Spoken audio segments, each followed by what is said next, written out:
Can you hear now? Are we back on? Did we make it? Beeping sound? Can you hear me now? Hello, hello, hello.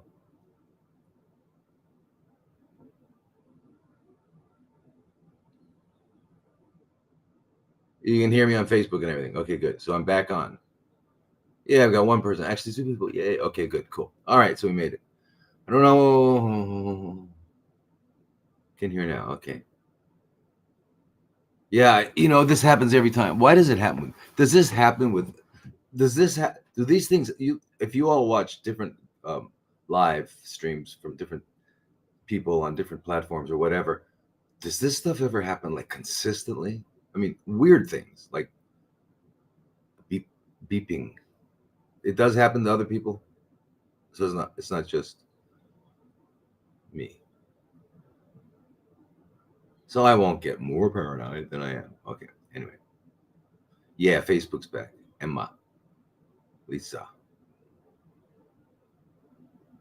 and you guys on Instagram still happening, right? Hello, hello, Instagram. Yes, so cool. Right, beautiful.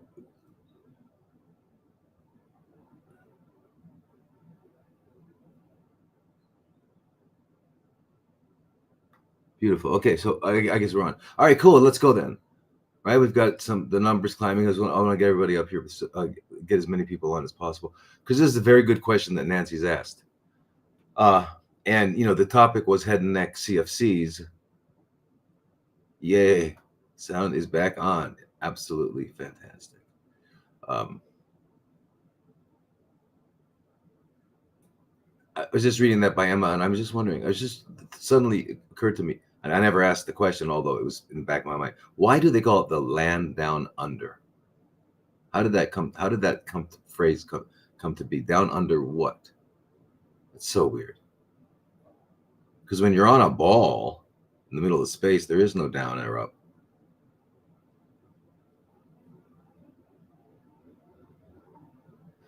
Anyway, so and one other point here. It's another very important point, and that is this.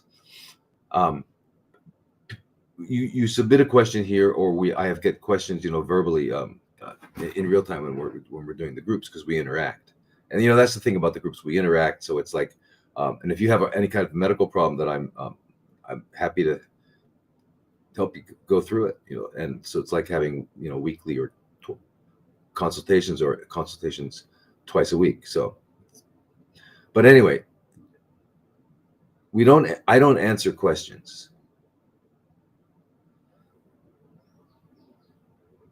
And yet I do. But let me qualify that. If someone says to me or asks a question like, how much of this do I take and for how long, I'm not going to answer that.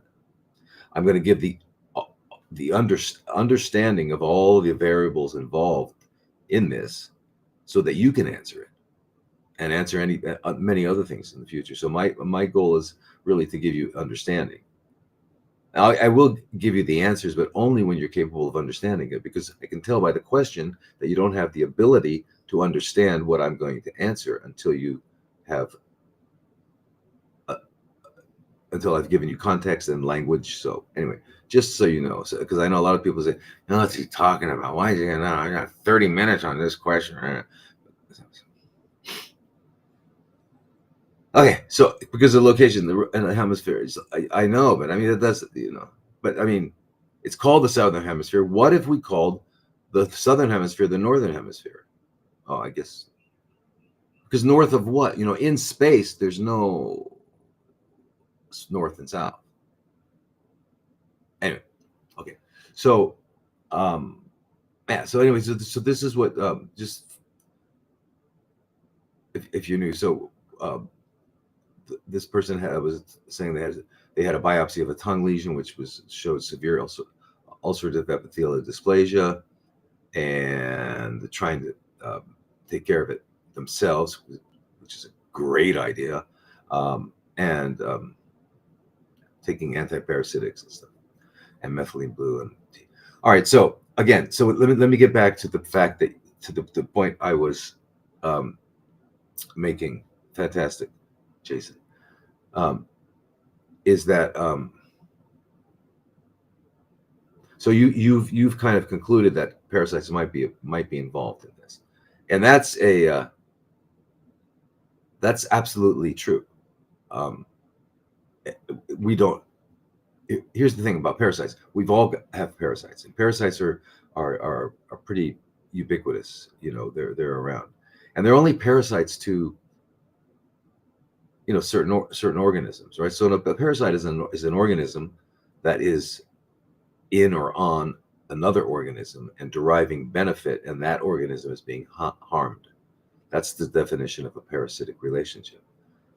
And we always think of the word, the phrase, or the parasitic relationship in terms of, human interactions, and maybe a friend or a coworker or a spouse or anything, or even parents and children can have a parasitic relationship. So it's all based on the fact that one is getting benefit, the other is getting harm.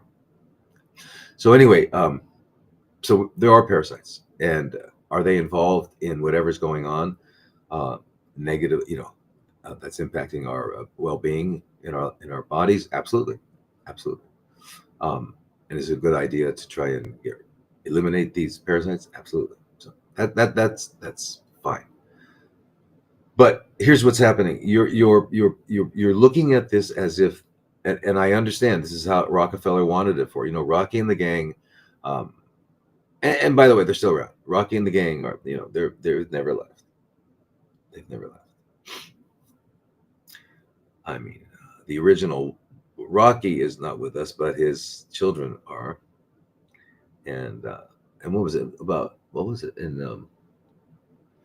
I don't know when he showed up, but yeah, Bullwinkle. Bullwinkle came into the picture, and you all know Bullwinkle. Yeah.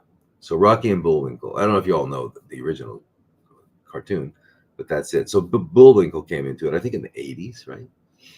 Bullwinkle actually claimed to have started something, Microsoft. I guess he did illegally on paper, but he made a lot of claims about his IT prowess and all that sort of thing. Anyway, so Bullwinkle came into the picture. So we got Rocky in the game. Yeah. Anyway, what they want and we all go along with it. That is, there's a thing there that's causing it, and I need to get rid of it, whatever the thing is that's causing it. And that becomes the paradigm. So our paradigm is a military paradigm. Our paradigm is I'm going to get rid of it. Now, when we look under the surface and we realize and we see what's going on in the tongue, in your case, we understand that there are multiple um, initiating events and supporting events that are allowing this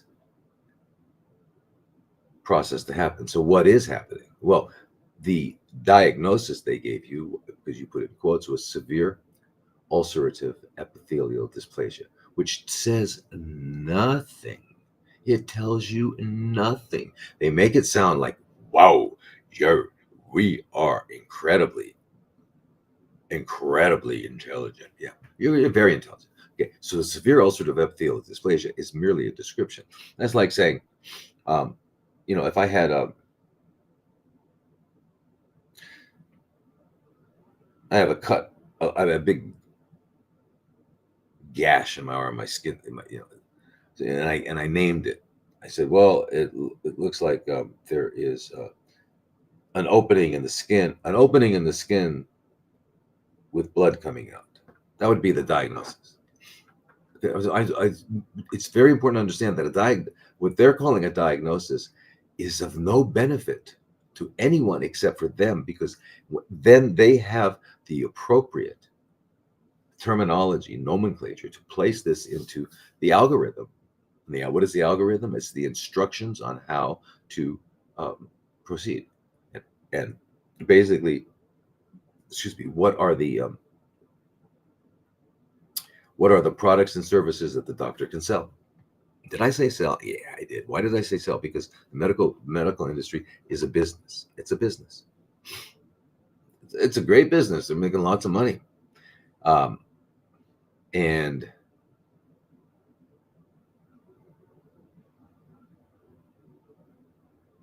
yeah, my gosh, Ulysses. Uh,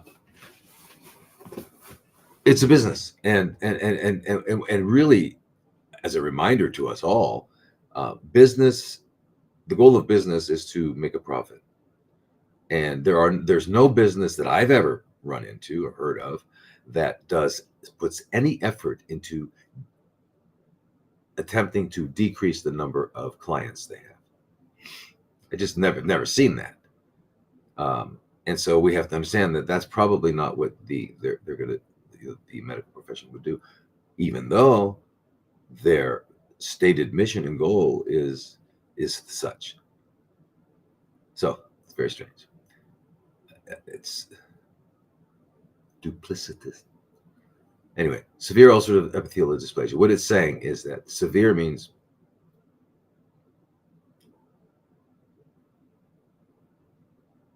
we all know what severe means, right? Ulcerative epithelial dysplasia. Well, epithelial refers to the cells that are on the surface,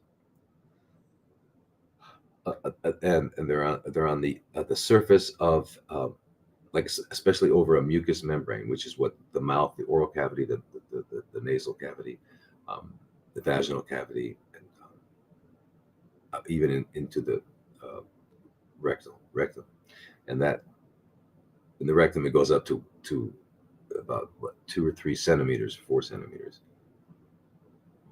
and then it turns into a whole different. But then there's a different kind of epithelial. So anyway, the word epi means above or around. Thelial is referring to the cells. So epithelial. So it's the uppermost layer of cells. Dysplasia means that the cells are starting to, when we look at them under the microscope, the cells are starting to lose their original shape. They're losing their form. Because when you look under the microscope, if you had liver cells, you could tell it was a liver just by looking at it, by the morphology, by the, you know, you can tell, and you can tell that these are kidney cells, and you can tell these are heart cells, and these are brain cells, skin cells, right? Because they all have a unique kind of morphology or shape, and that shape is, remember, shape and form and function are just two ways of looking at something.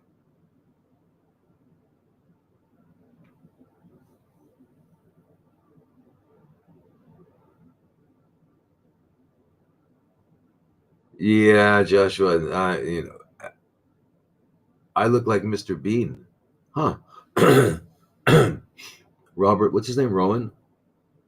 Not Robert Rowan, but his name is Rowan, right? Huh?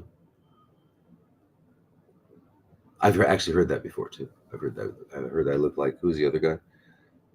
Anyway, but it doesn't matter. So, um,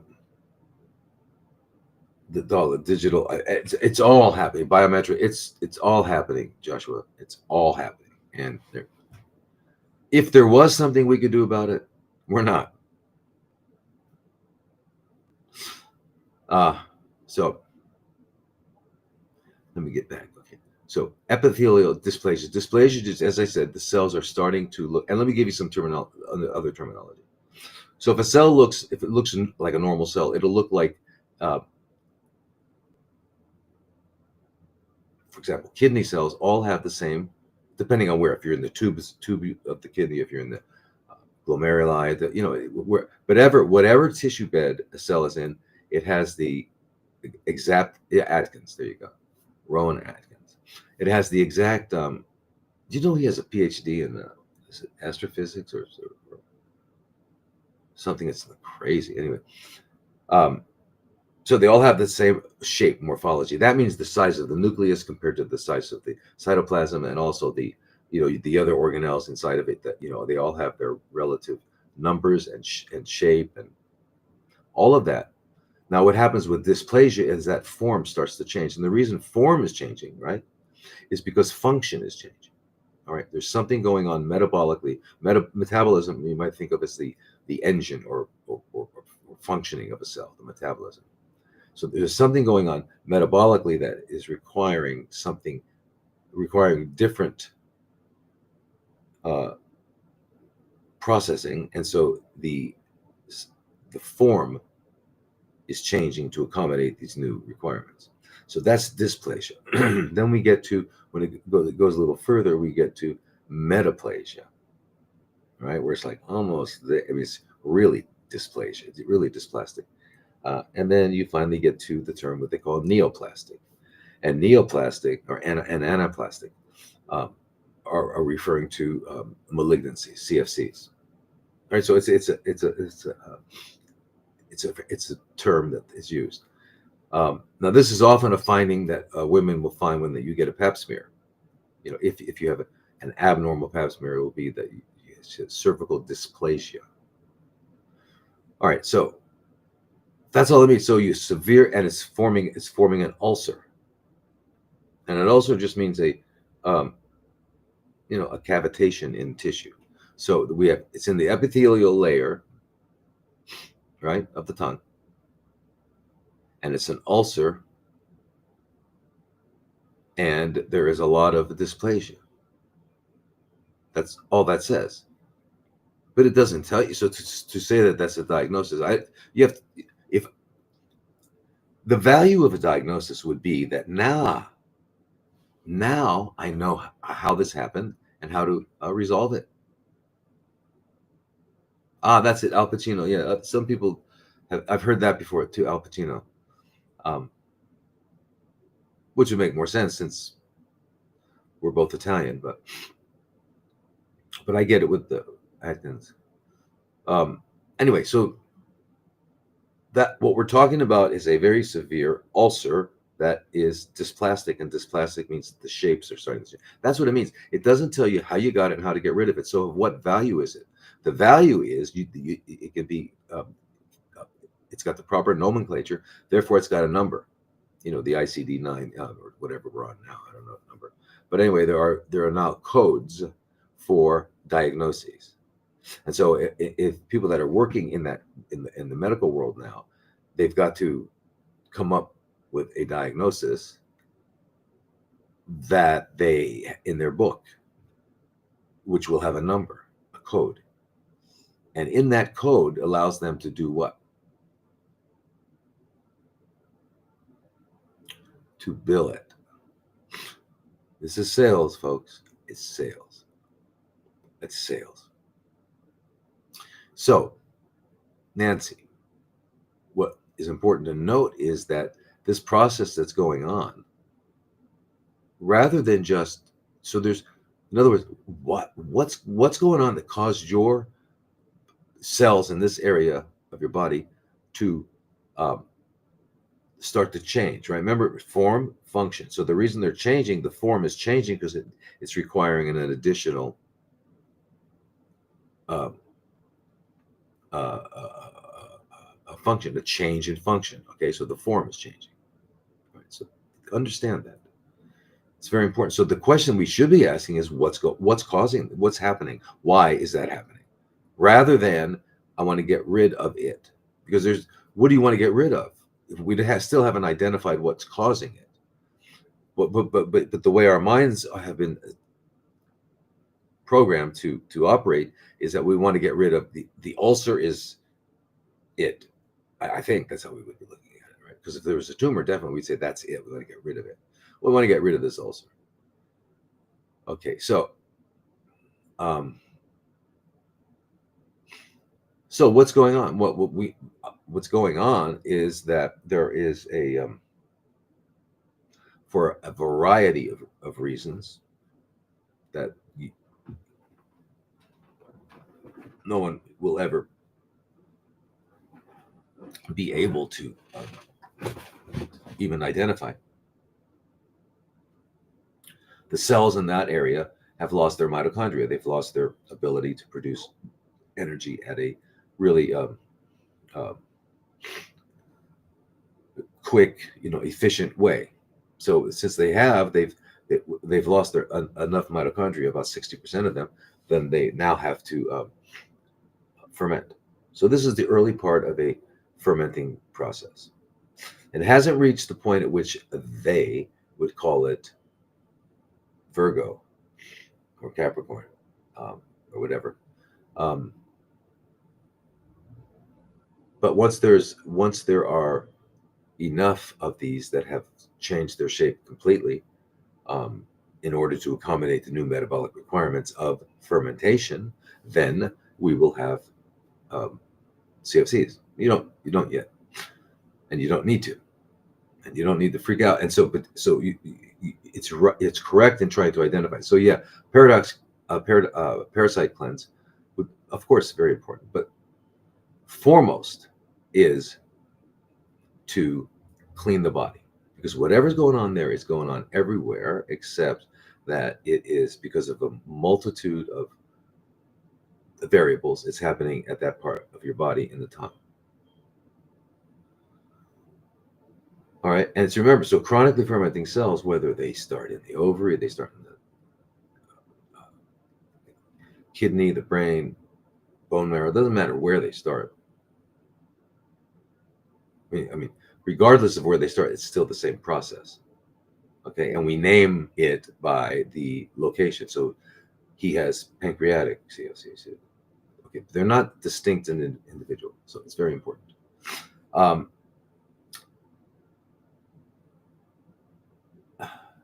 Oh, you're very welcome, Mara. I love it. It's my fun time. And I just hope we can wake up or get a lot more people to watch, because you know, I when I listen to what's online, I just, no one's talking about this perspective. Anyway, so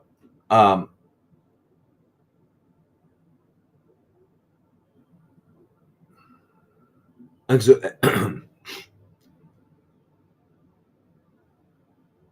we live in a world where the air we breathe is not even pure anymore.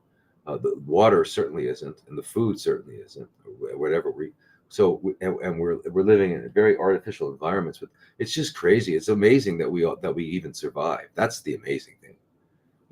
When I read that, one out of 50% of the people, that means 1 out of 2 people in Great Britain, in the UK, will get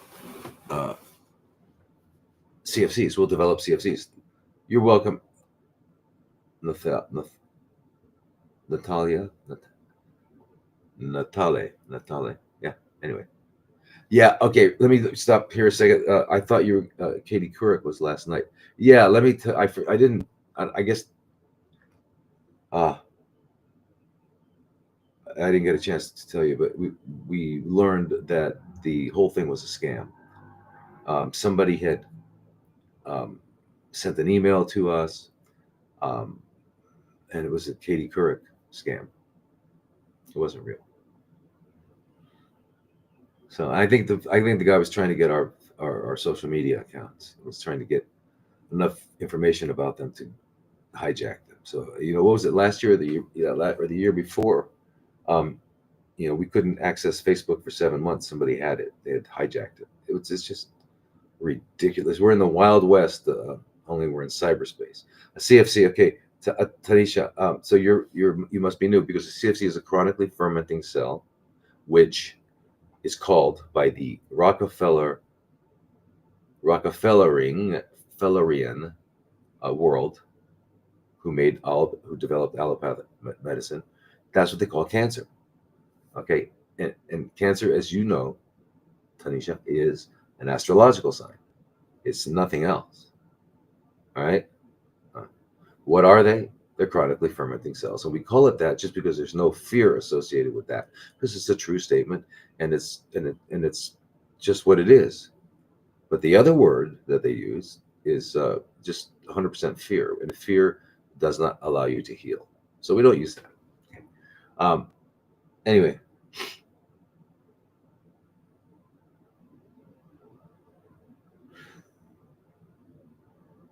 so we've got, so Nancy, we've got to get to that. So basically, the first thing we need to do is cleanse the body, the whole body. You got to cleanse the whole body. You do that with a juice cleanse, right? A vegetable and enough fruit to make it delicious, but not, don't make it a fruit juice, mostly vegetables. The standard recipe is cucumber, celery, kale, spinach, lemon, and apple. But you can, modify that. But make it so you look forward to eating. Don't drink it because you have to drink it. Drink it because you love it. Okay. So, all right. Even during the juice cleanse, if your body can, if you don't get nauseous, you can take the ivermectin, fenbendazole. You would add in niclosamide for sure, and nitazoxanide, which is, as you know, Alinea. Right. So that's what you would add in. That's what you would be doing for the parasite aspect of it. But remember, you've got to clean completely. And since it's on your tongue, it's there right there. There's some other great things you do. You have access to it, right? So that's a much better situation than and easier to deal with than when someone has these kinds of problems going on with an internal organ. Then you don't have access to it. So you've got hydrogen peroxide, 6% hydrogen, food grade hydrogen peroxide. If you can find a doctor who can help you with ozone, you can use ozone in that area. So there's lots of ways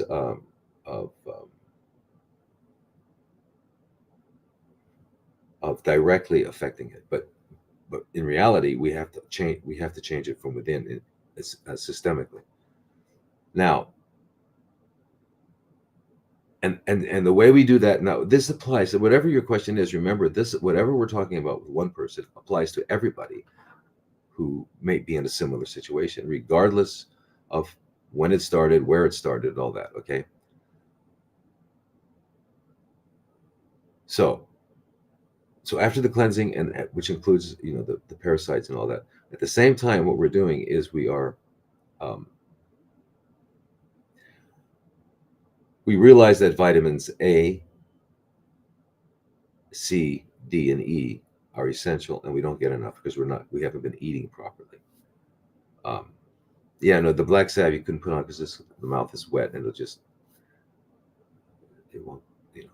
it won't stay there. So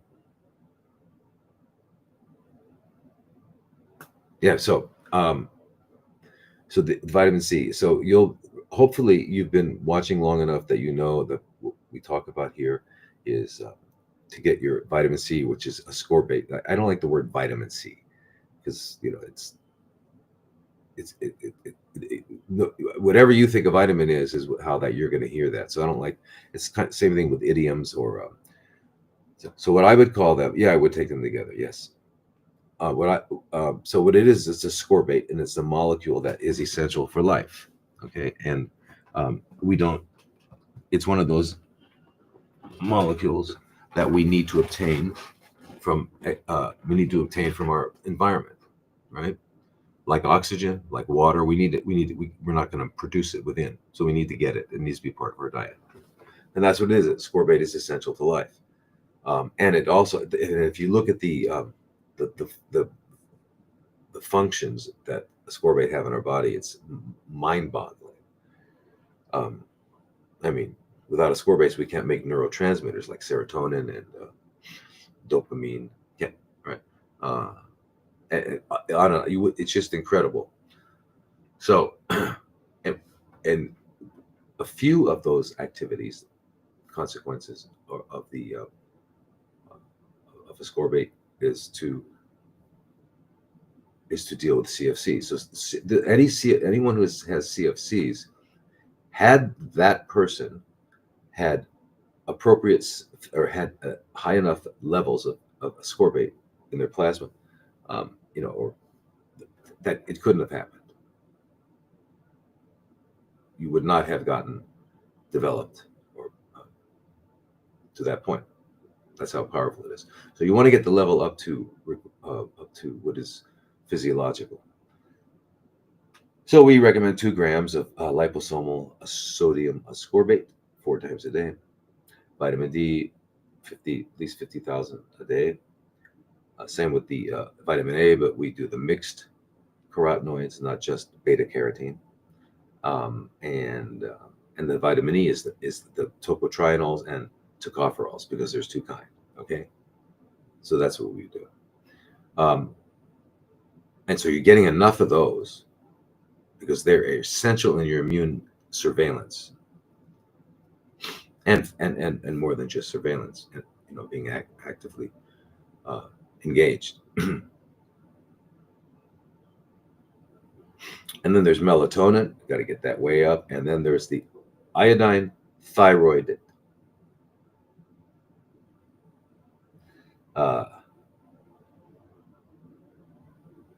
That has to be corrected. And just in short, what I'm talking about is everybody is iodine deficient.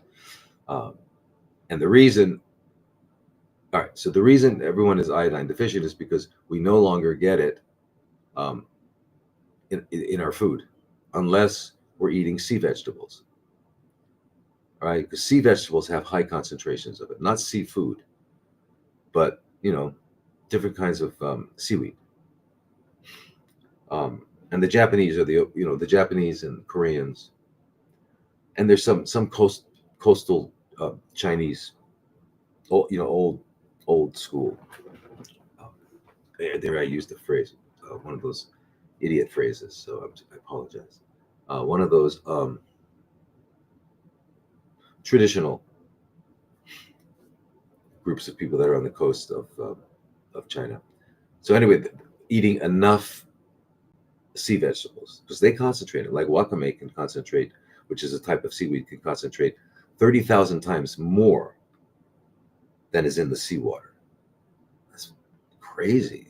That's a lot. And so when you eat that, you're getting it, not only you're getting the iodine, but you're getting it in a bioavailable form, right? And what I mean by bioavailable is that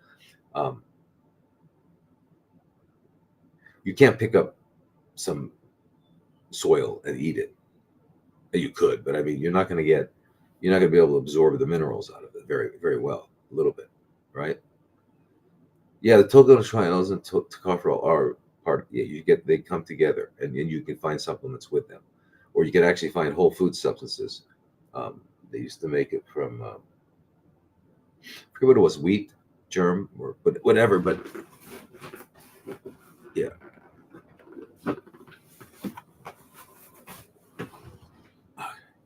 This chair. Anyway.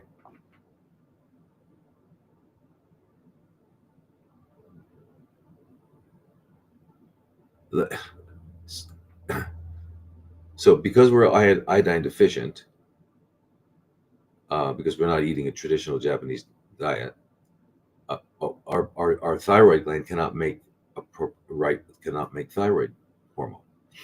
And thyroid hormone is T4, T3, and the 3 and the 4 refer to the odd number of iodines. All right. So anyway, I'm not going to go any further with that, but you've got to adjust that, and we talk about that in many lives. I've talked about it, and it's a constant discussion that comes up in the groups as well. So you've got to get that balanced, and then the adrenals. Anyway, so that's what you got to do. You got to start like that. Okay. So Nancy, you're on the right track. And then when you start eating after the juice cleanse, which I recommend, a minimum of 3 weeks. And the juice cleanse means you're drinking fresh juices that you've made or someone else has made, and like 3 liters a day or 3 quarts a day, and not eating any solid food. Right. So it's a liquid diet, and 3 weeks minimum. If you can go all the way like to 8 weeks, it's going to be phenomenal. But and then when you resume eating, you're going to eat real human food. So if you watch these, this series I'm doing with the human diet, you'll come to understand that. All right, so that's very important to know. And it's not, I'm not hiding it. What is it? What is the true human diet? True human diet. It's uncooked, like in its natural state, plants. which is everything from the root, stem, leaves, flowers, seeds, and big seeds are nuts. So nuts and seeds, all of that. And by eating that, and you're going to eat that in a 6-hour window at most. That 4-hour window is better, and you're going to stop eating between about 5 hours before sleep.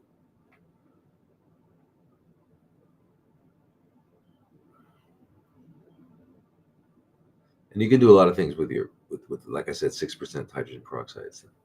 Okay, now this is from Didi.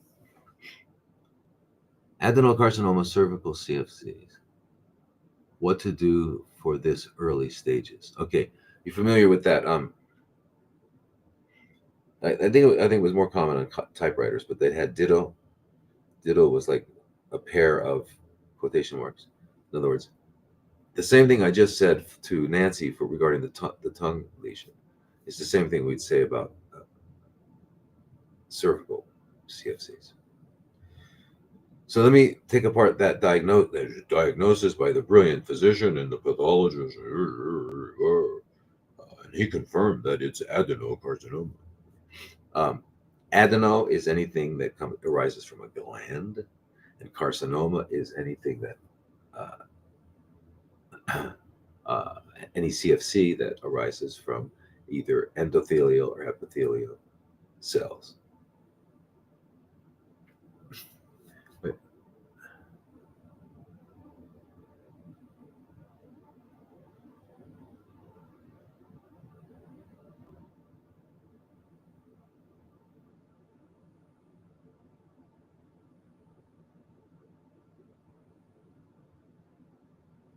Whoa. Okay. So listen, everybody.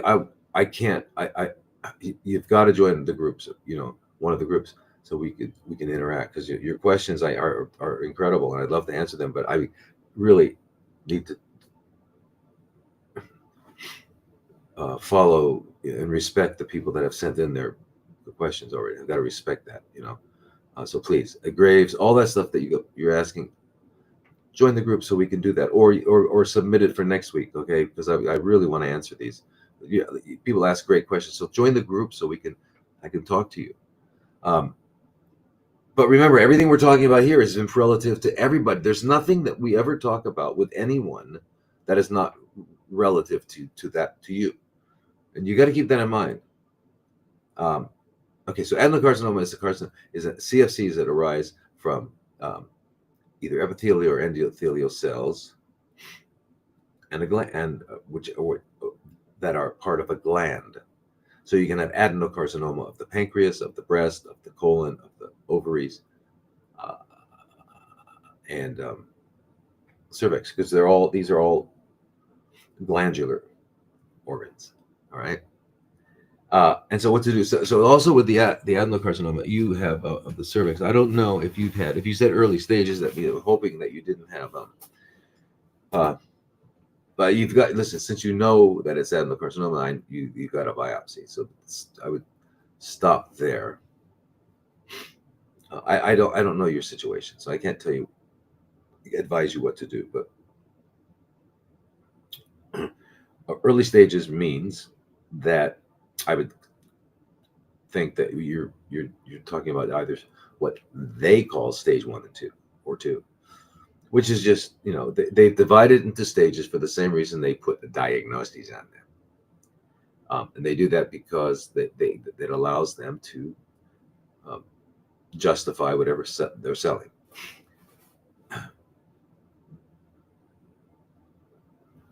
So, and again, with the cervix, here's another situation where you have direct access to it, so you can do things to it. And I don't know your situation, but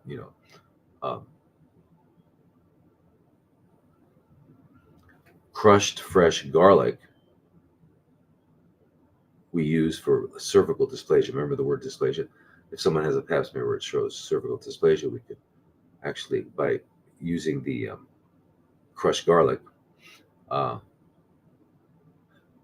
resolve that issue, so that within 1 to 2 months, If you got a repeat pap smear, you'd find out that it's no longer dysplastic. Anyway, so again, in the adenocarcinoma of the cervix, you can do the same thing. But I don't know where you're at, whether you've had surgery or what's going on. But that's what you could do locally, and you can also do other things locally. You can apply iodine to it, very important, and you can use hydrogen peroxide on it. Try to paint it on if you can. It's not easy, but if you have one of those long, like a Q-tip, but it's like elongated and it's got a lot of cotton, but it's firm, and you can either apply the 7% Lugols, or you can apply hydrogen peroxide 6%, or many things you can. Okay, so you'd cover the cervix with it.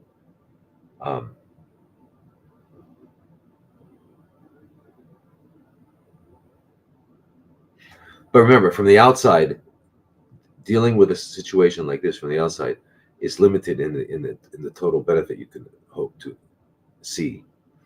So it's really an internal systemic modification that has to come about, a restoration of the biology, a restoration of the physiology, so that the body doesn't need to do that. So good night, everyone. Hope. There's hope here, absolutely. There's hope everywhere, actually. Now,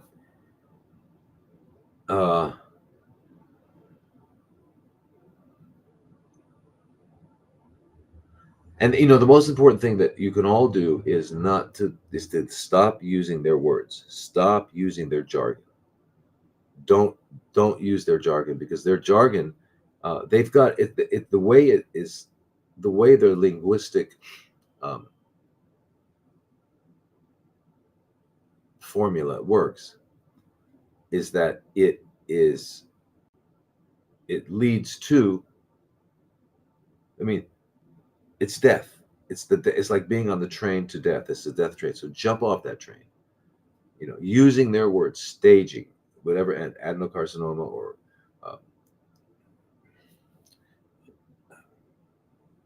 osteosarcoma, whatever, glioblastoma, whatever they're going to call it. Don't use their terms or their staging or prognosis or aggressive. Okay, so this is very aggressive. Well, they're all aggressive. Even if they're slow growing, that just means their doubling time is not as long as some other situations with CFCs. But and then people saying that, well, isn't this worse than that? Well, I'll tell you something. I've never found any situation of CFCs that's not a bummer, right? That's not, they're hard. It's a difficult thing to do. You've got to really work at it. Right? You've got to decide, and you've got to know that what you're doing is the right thing. If you can't be afraid. You can't be thinking, I wonder. I'm not saying you can't. You will probably be thinking, I wonder if I should do this. I want you to get to the point of, yeah, that's what I got to do. Absolutely. Yeah, I'm glad I found this, right? So that, stick around, and I'll hopefully help you come to that understanding. All right. So, so again, Dee, you cleanse, you do all the things we just talked about, and also balance hormones. I didn't mention that with Nancy. Balance hormones. So you need a doctor of some sort that's going to be able to help you on this journey. But join our groups, join the CFC group, so we can help you. All right. Yeah.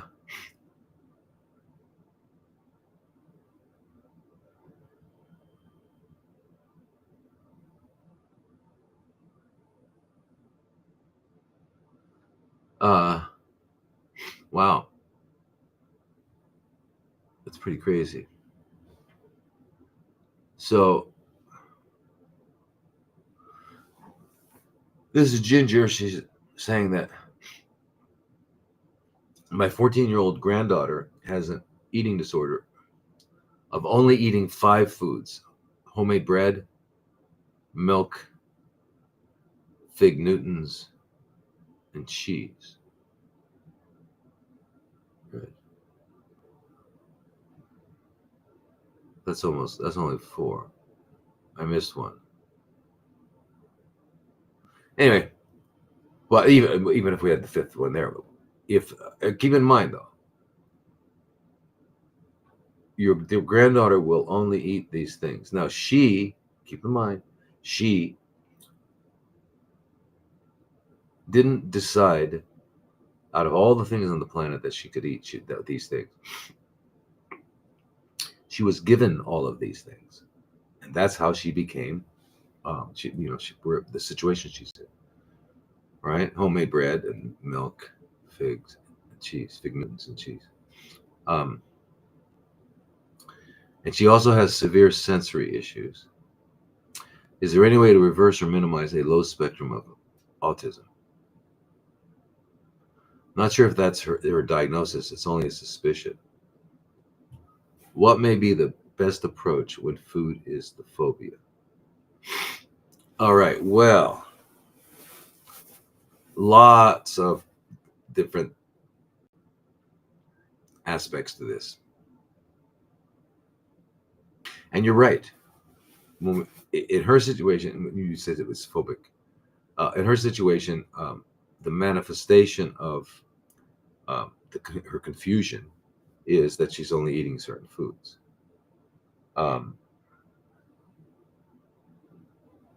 This is like an extreme form of what appetite is. We all know that appetite. Lori, somebody could tell Lori there how to join the group. You just go to drlodi.com, open, and you'll be able to find it pretty quickly. How to join the groups.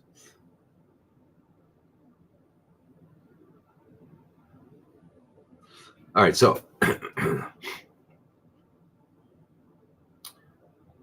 we've talked about appetite versus hunger, right? So hunger is a physiological, when the body senses all the different sensory apparatus functions we have in our body that sense either a nutrient and or an energy deficit.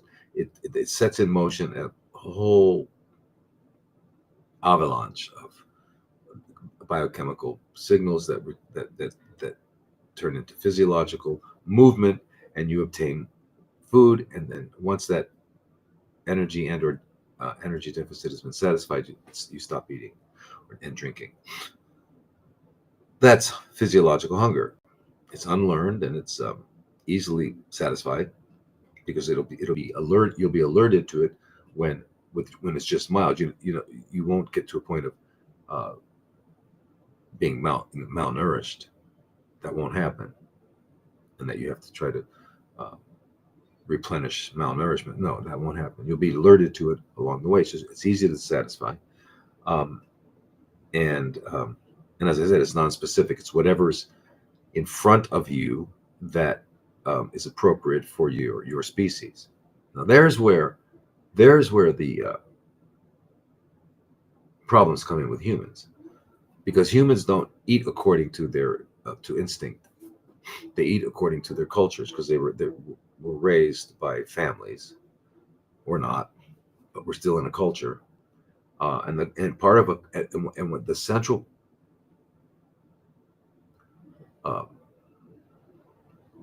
I think defining part of a culture is the cuisine. And it's the cuisine, the people that we sit, it's around the cuisine, around eating, partaking of food, where we share everything from our intimacies to our vulgarities. Business lunches, romantic dates,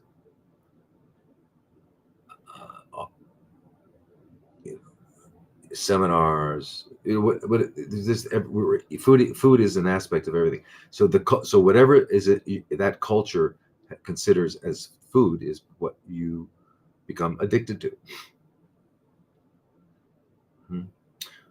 So that ranges from monkey brain to bull testicles to the lining of the lining of the gut of bovine to monkey brain. I mean, I said that, yeah. So in other words, and a dead muscle of a corpse, and to apples, and then to chemically modify, heat modified substances, boiled apples, applesauce. So anyway, so whatever your culture defines as food is what you grew up and become addicted to. So in this particular situation, this 14-year-old girl she was given these foods, and somehow her appetite locked into it. So appetite, the difference between appetite and hunger is that hunger is learned, and it's very specific. Like in this situation, I got to have that. But in other people, it's called cravings, and it's never satisfied. All right, so that's appetite. So her appetite has become very, very specific. So she's stuck in appetite. And you're also suggesting that she's got autism. And another thing, there is no such thing as autism. Did he say that? I said that. This guy said that. I did say it, and I'll say it one more time. There's no such thing as autism. There's no such thing as Alzheimer. They're not things. They're not autism.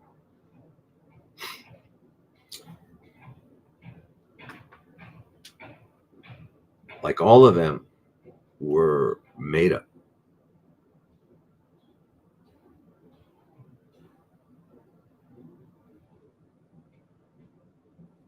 Patrick, we'll definitely get into it. I love that question. Okay, so autism, it didn't exist when I was a kid. Alzheimer's didn't exist when I was a kid. Lots of them. So we get new diagnoses. The Diagnostic and Statistical Manual is growing. So now we have whatever. I mean, it's unbelievable. If some of the diagnoses are you say what? Anyway, they're like normal responses to life, things that are happening in life that have now been medicalized. For example, pregnancy is now medicalized. You need to be treated by a doctor if you're pregnant. Anyway, there's no such thing as autism. And real quickly, let me just answer Patrick's question here. Not just that. I just want to address things. You love to take LSD. My take on LSD is, and we can talk about this some other point. I think it's a very important methodology of helping someone quickly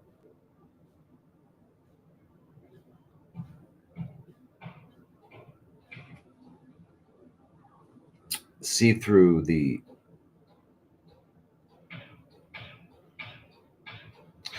what's the word? The facade. We grow up. We have a persona. We have a personality, and we become this personality. You know that. It's the Dr. Lodi show. Whoever your name is, Bob Smith show. It's our show. And we're all this. That whatever we're doing, whatever we're acting, it's an act. It's an act. And I know. I'm not going to get off the subject too much, but just to remind you that that's not who we are. We're not this. I'm not my hand. I'm not my body. I'm not my arm. I'm not my eyeball. And I'm not my mind. I'm not any. All these things I have, they're not who I am. Like my body, like my house, my dog, my car, that I have a body. I'm not the body. I have a personality. I'm not. And it just so that's what it does. So the LSD takes you into that place where it's just you, and you don't often get there in life to find out, to experience I am. And it's a quick way in there. So, remember, I grew up in the '60s, right when it was happening, right? Purple Haze, what else? Orange Sunshine, yeah. So anyway, what I want to tell you, Ginger, is that your daughter does not have the low spectrum of autism. They made this up. First it was autism, then it became autism spectrum disorder, which is what they can just name anything they want and call it, right? And they're toxic. There's different levels of toxicity. is what it is, and that's all any of this is. There's different levels of accumulated toxins that are causing a different effects that are modifying the physiology. That's what's happening. So what do? You've got to get rid of the toxins so that your 14-year-old daughter needs that. She needs to be cleansed. Now, she won't go along with it, so there's the problem. But fortunately, she's young enough that you still, not almost not, but young enough that you could still actually, you know, almost force her to detox. And that means just giving her like fresh juices. But she's 14. Are you going to harm her? No, you're not. You're going to harm her. She's not going to do it that long. I would do like a week the first time, and then get her back to eating real food, real food, real food. So if you put that out, listen, she's eating bread, milk, fig Newtons, and cheese. If they're not available, and the only thing that is available is food that you put there, eventually she'll eat it.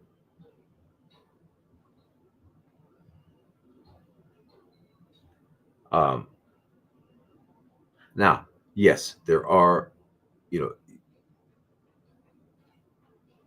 situations where somebody won't, and then they'll actually die by not eating, right?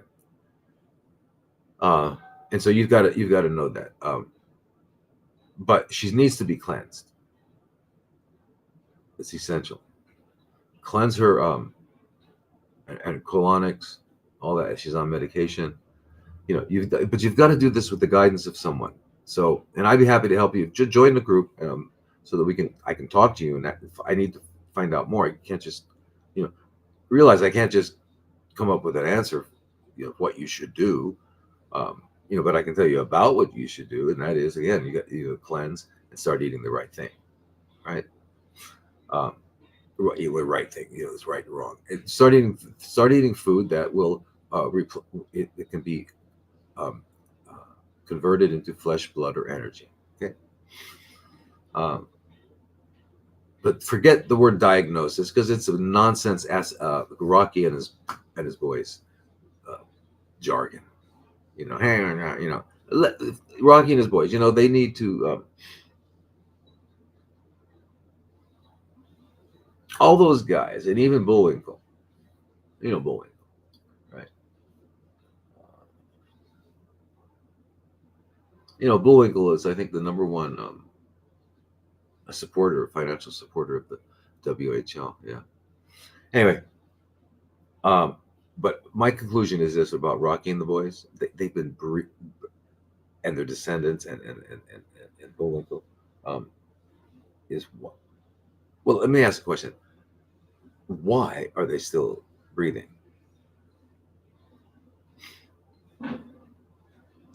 Anyway, so Ginger, your granddaughter is toxic.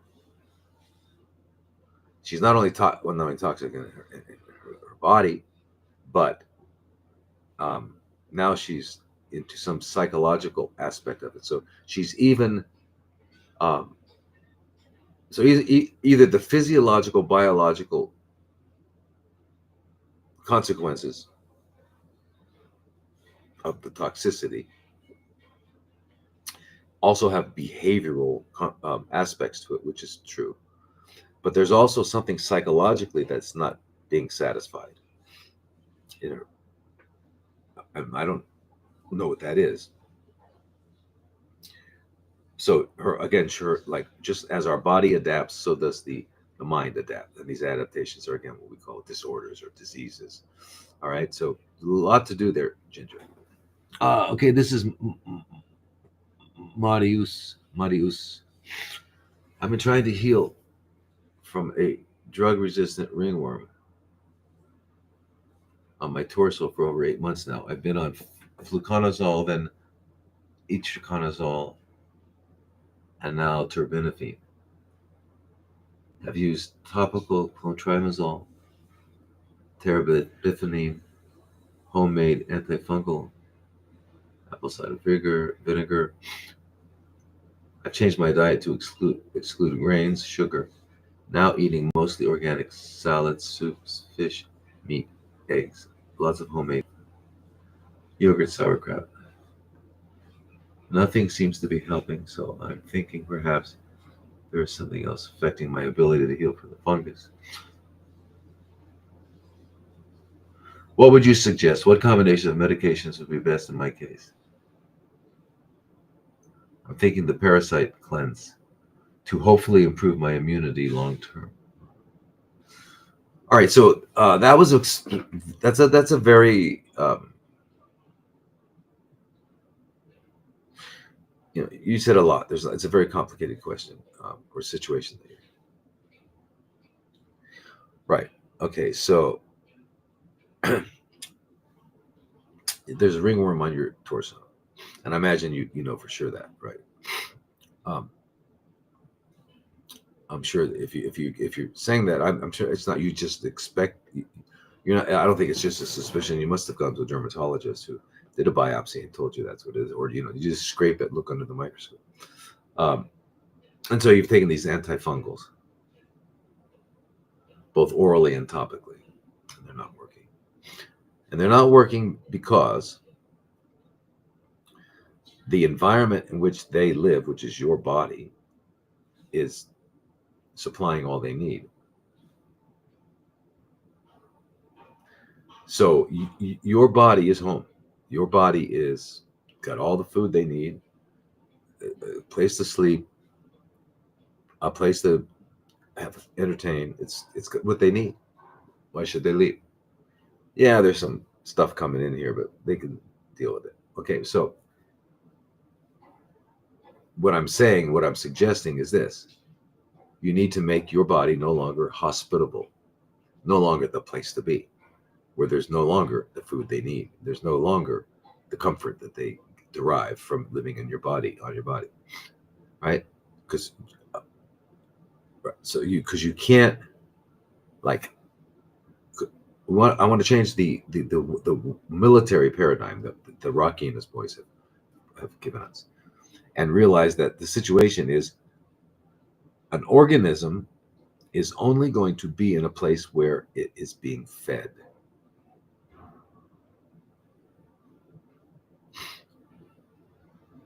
Right? Where I live, and this is really one of the bummers. I live in this large. I live in like they call it a muban in Thai. It's like a village, uh, and it's got condos and houses and stuff like that. Um, and I it, I don't know if it's twice a month. I think it's twice a month. They just start they spray this. It's unbelievable. When I hear them, I have to close everything. It's unbelievable. And I listen. I've gone everywhere. I got, I just can't believe it. Anyway, they spray this stuff. So I've got to move. Um, but anyway, so there's no insects around, right? I'm on the equator, near the equator. That's pretty crazy. So, but anyway, I found ants the other day outside on the balcony. Why? Why were the ants there? And where did they come from? I don't know where they came from, but they were there. Why were they there? There was a piece of food. There was something they could eat. Somebody had left something. There was food. Where did they come from? There's no there's no ants around here, but they came here. So anyway, so what I'm saying is that if you have ants in the house, if you have whatever, why do I have this? So they found food. Why does that stray cat always come? I keep giving it milk and stuff like that. Why doesn't it go find a home? Because you're giving it milk, food. So somehow you are making your body, you're allowing your body is a good host, right? Um, to the this fungus. So anyway, so instead of going to war against it, make that not able to be there. And what I mean is in a healthy, okay, so microorganisms are the substance of life. They are doctor of what? Wait, what is this? I see these all the time. It's amazing. When you're shrinking, replying to Daniel. This is interesting. When you're replying.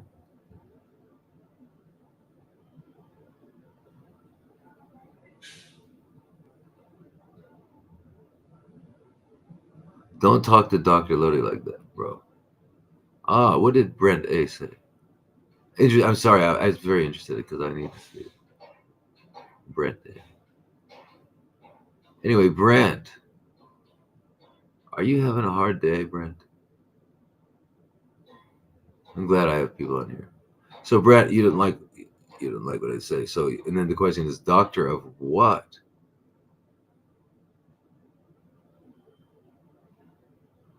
Thanks, Dave. I want to do it. Doctor of what? Well, maybe. Anyway, so where is that guy here? Bowling.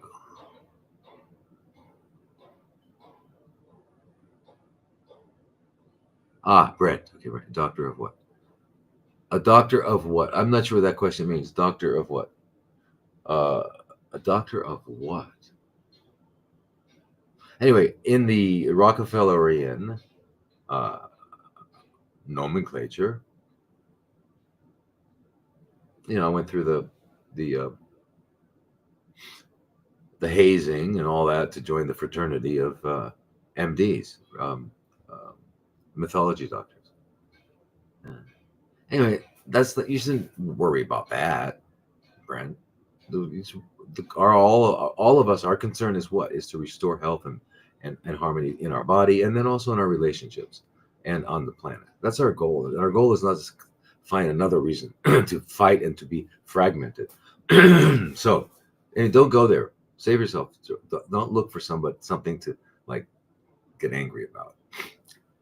Incredible. So, all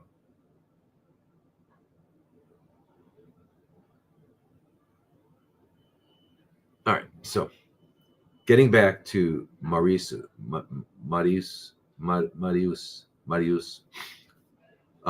So you're eating mostly organic salads. I'm not okay. Mostly means some organic salads. I mean, the rest is not organic. Soup or the organic is an adjective for all of them. Soups, fish, meat, eggs, and fermented stuff.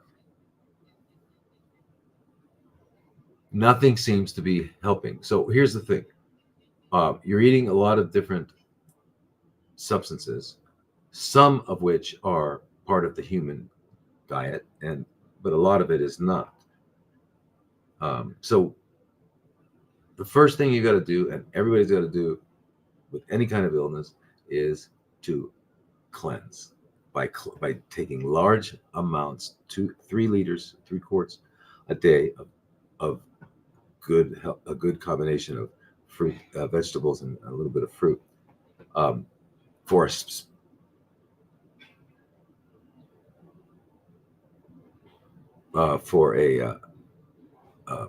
an extended period of time, will cleanse the water in the aquarium so that your cells can do what they need to do. All right. So, but you're feeding it. Remember, you're feeding this thing. So you've got to understand that whatever you're eating, it's eating, and it likes it. It's not going anywhere. It's not going to go anywhere. You can't shoot it. You can cut it out if you want, but you're not going to get rid of it because you're feeding it. You accept that. Understand that. It's very, very important.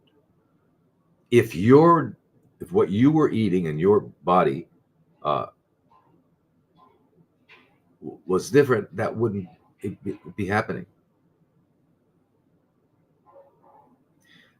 It's like, have you heard of the diagnosis they give you is impetigo? You see people, they get this, they get these these.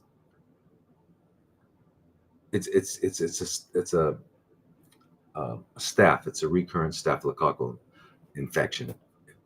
I don't like that word, but I had to use it in this situation where they get, and when you have lesions on your skin of staph, they're little pustules like pimples. They look like pimples, whereas strep would look more like just a redness, erythema. Um, you know, so, but anyway, so in impetigo, people get these like really horrible outbreaks of large colonies of pustules in different parts, okay? And that's from a staph. And the reason is it's being fed. So instead of getting rid of it, restore your body's physiology. And what will happen is, as part of the physiology, is that the microorganisms, which are they're on our skin, they're where oh, you have it on your abdomen, so or your torso. So your torso's got several zones of different microorganisms. The ones that are near your armpits versus the ones that are near your the pubic area, and in the middle. So they're mildly different. So they're going to have some moderately different species, but there's all kinds of species of microorganisms, and 10% of what's approximately of our biome anywhere, whether it's our skin or our internal gut biome, is made up of funguses because they are part of the system. You need them. So anyway, in your situation here, there's this an extreme imbalance, and you've got like an overgrowth. You got, and it's that's why it's happened. So if you restore the physiology and biochemistry, that can't be happening. And what'll happen is when and you instead of trying to kill this microorganism, if you because remember the other microorganisms on the skin, which are bacteria and other funguses, archaea. Um, if in a different ratio and proportions, relative proportions, it would be a very healthy, vibrant, beautiful skin. So whenever we see a change in it, that's because we've changed the relative proportions of these microorganisms. How do you restore it? By eating human food, getting rid of the garbage, getting rid of the trash, getting rid of the waste, and eating real foods and nourishing the, the body. And what you're also going to nourish, you're going to be nourishing those organisms that are that when they predominate, they produce substances that prevent the other ones from growing. They actually they have their own mechanisms of keeping a healthy um, relationship, relative proportions, and it's a biochemical relationship. And so, I mean, just for example, um, you've all heard of acidophilus. So there's different kinds of acid, but the word acidophilus, when we're talking about our gut biome, acid. Okay, so they're acid producing bacteria, and the and how does that help? Well, because the pH of your colon and distal or most your distal. I'm just going to use the word because I don't know how else to say it. The distal, the last part of your small intestines and your colon, is the pH of like 6.7, which is acidic. It needs to be that way. Vaginal pH is acidic, all but about 4 to 5 days a month. And so there's we think that we need to be alkaline. Yeah, our interstitial fluid, our blood needs to be alkaline, 7.4, 7.35 to 7.45. But other parts of our body need to be different pH requirements. Our stomach needs to have a pH of about 1.5, right? So, um, but anyway, the part of the apparatus that contributes to the final pH are the microorganisms. All right. So the acidophilus will produce acid, which certain other organisms can't survive in. So that's how they kind of biochemically police each other. But you got to feed those guys. Yes, you got to feed them. Feed them. Okay. So look at it that way. So understand, Marius, that you can't be going after it. And in the food you're eating, I mean,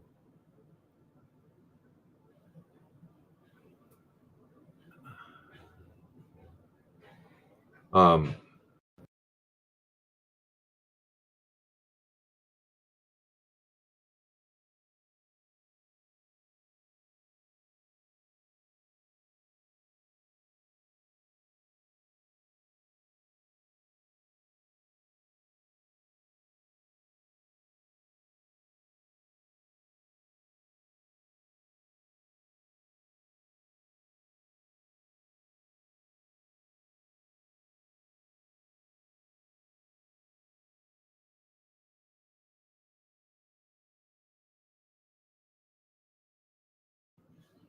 Are we okay now? Yes? Yes? Hello? Are we back yet? Not back yet. Hello, hello, hello. Are we back yet? Hello? Still can't hear me. We are back.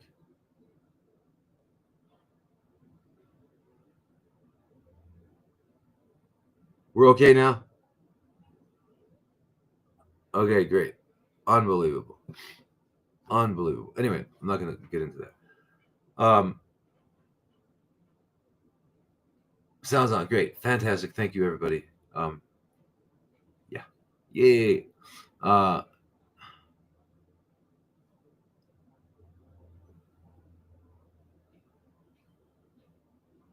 okay. So anyway, so Marius, you've changed your diet to exclude all grains and sugar. Great. But now you're eating mostly blah, blah, blah. Well, it's great. Fantastic. Thank you. Christine, I don't hear him either. Anyway, this is kind of slow when it comes in, so I'm never sure. Um, all right, so the foods you're eating are not, you're eating dead animals, you're eating dead fish, and I don't know what are in the soups, but it's boiled. You need to, on the 14th, Marius, on the 14th, there's going to be a webinar on cooked food is poison. You need to watch that. It'd be very helpful for you. But so it looks like what you're eating, a lot of stuff that you're eating, the salads are fantastic, but I mean, and the kefir, the sauerkraut, and you can make those. You can make fermented. You can have fermented drinks like that without using milk from cows or goats or I don't know. Has anyone ever made like dog milk yogurt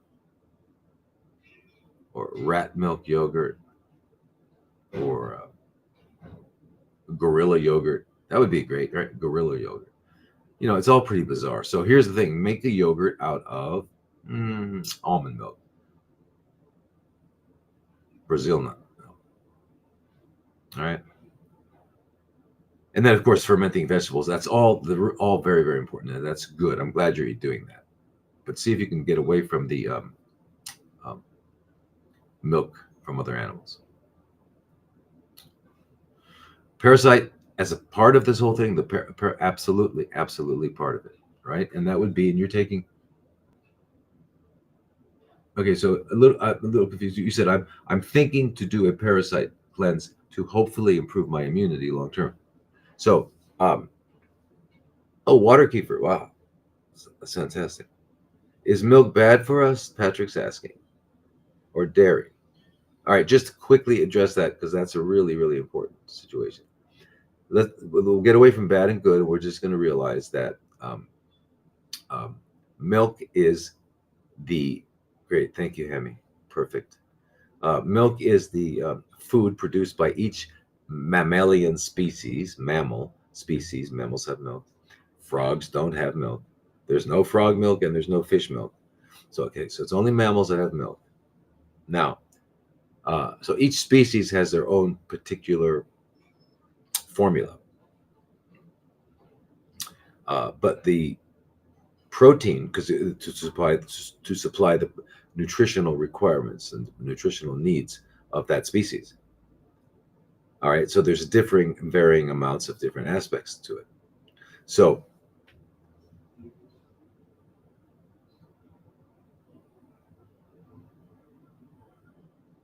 okay, so I read your questions and I get all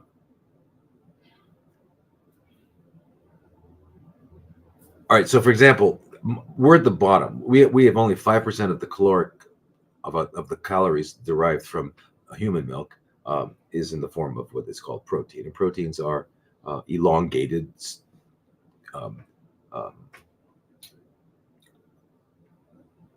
grouping of amino acids, right? 100 or more. If there's less than 100, it's called a peptide. If there's more than 100, it's called protein. So, and that's what they are. So when we're talking about the protein derived that we get from milk, because remember, we're getting nourished as infants, and whether it's a goat infant or human infant, we're getting nourished by the milk, and the milk is supplying all of the requirements we need for the rapid and healthy development and growth. Right? That's what it's for. So it's got everything we need in relative proportions. So it's a little different. So our requirement is 5%. All other creatures require much more. And the rat requires the most, 49% of its caloric intake, of the calories that it gets from its mother's milk is in protein. Now, the protein is in basically two forms, casein and whey. So now, casein, is really makes tissues grow and develop really quick and divide. Well, that's really important when you're like just a newborn. You need to get up to a certain weight and strength to be able to survive on your own. But that's not real. You don't need it after that. In fact, that's not what you want. You don't want things to rapidly grow, because that's what CFCs do. And there's a lot of evidence to show that the casein can result in CFCs. So you don't, and you don't need it. It's baby food. Again, it's baby food. And so whether you take some of that baby food and you allow it to ferment and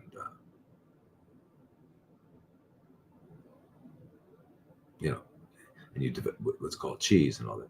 So you don't need dairy. You don't need that after you're weaned. After you're weaned, you don't need milk. So here's the rule. The rule of thumb should be this: when you take off your diapers, put down the breast or the bottle or whatever it is way you're getting milk. Now, you don't have any option in those times because you don't even know you are yet. But that would be it. All right. So we don't need it. And no other creature, no other mammal continues to drink milk after they're weaned. And they certainly don't go to their neighbor, like the horse doesn't, when it's weaned, doesn't go to the neighbor's dog that just had puppies and drink it. Just this is just an abnormal thing. So the answer is, we don't need it. It's not bad for us, but we'd say bad means, okay, what it is, it no longer fits with our physiological requirements and does cause problems, including CFCs. So yes. Right? All right. So keep that in mind. All right. So keep that in mind. All right.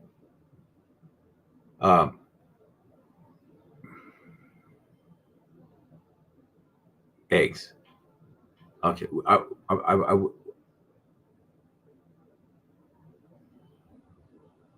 How many times have you done cleansing? Vince, I don't know who you're asking. Who you asking me? You talking to me? How many times have you done cleansing yourself?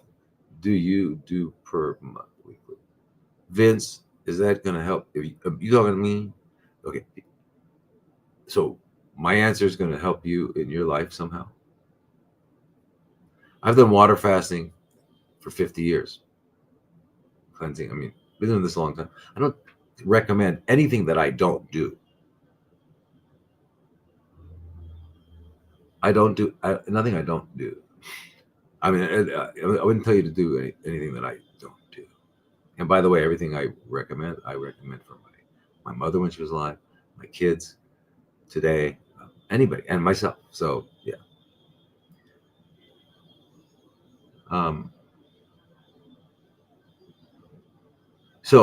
So Marius, basically, bottom line is you got to cleanse and change your lifestyle. Period. Okay, and reestablish a healthy flora.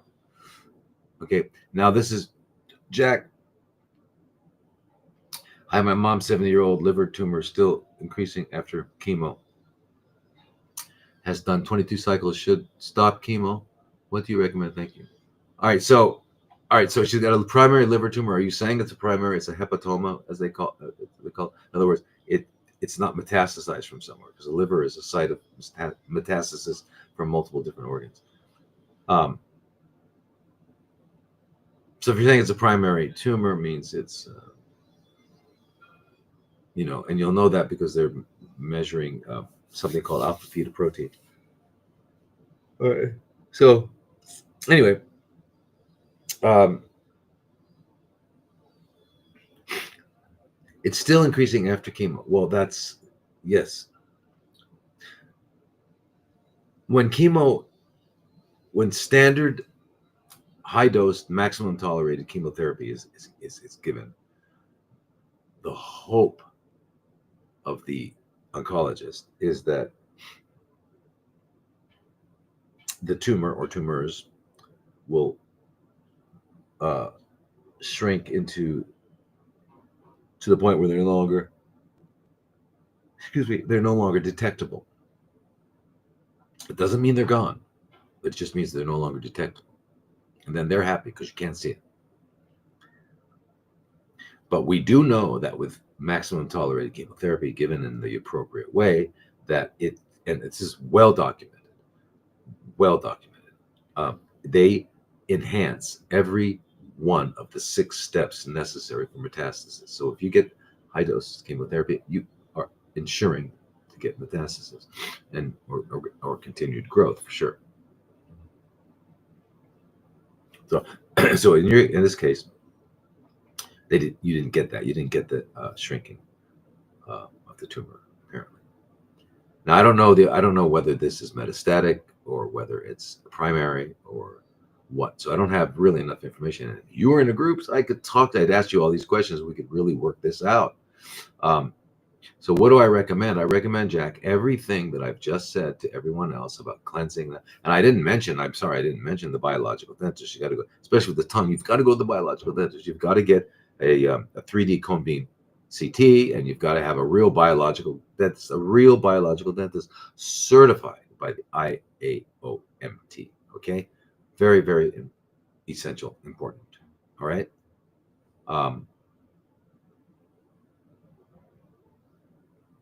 All of that. That's what you've got to do. So that's how I would deal with that. But your mom, she's 70 now. The other thing is she's got to do the juice cleanse, colonics.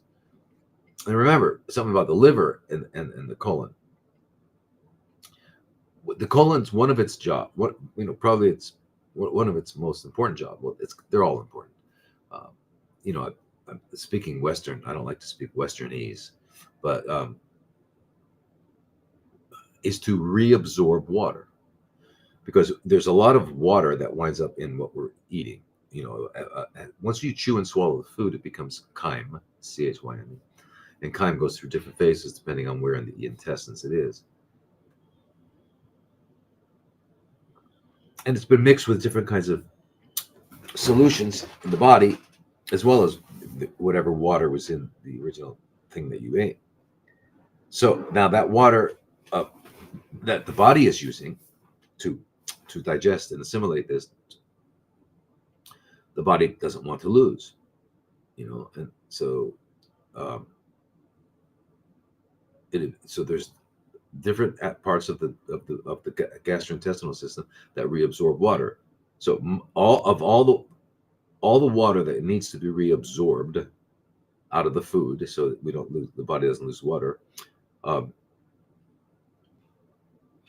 85 to 90% of it is absorbed in the small intestines. When it gets to the large intestines, the remaining 10 to 15% needs to be absorbed, and that usually takes about 6 hours. And at that point, there should be a bowel movement, but that's not what happens. But in any case, so the colon will always be absorbing. So if you've got retained feces, like in other words, it hasn't been evacuated, or you haven't had a bowel movement, you didn't have a bowel movement 6 hours after everything, that particular meal arrived in your colon, and it's still there, the colon is still going to extract the water. That's what it does. Now, part of that is the veins that drain the tissues. Remember, arteries deliver nutrient, oxygen-filled blood. The cells utilize it, and then the waste and whatever excess of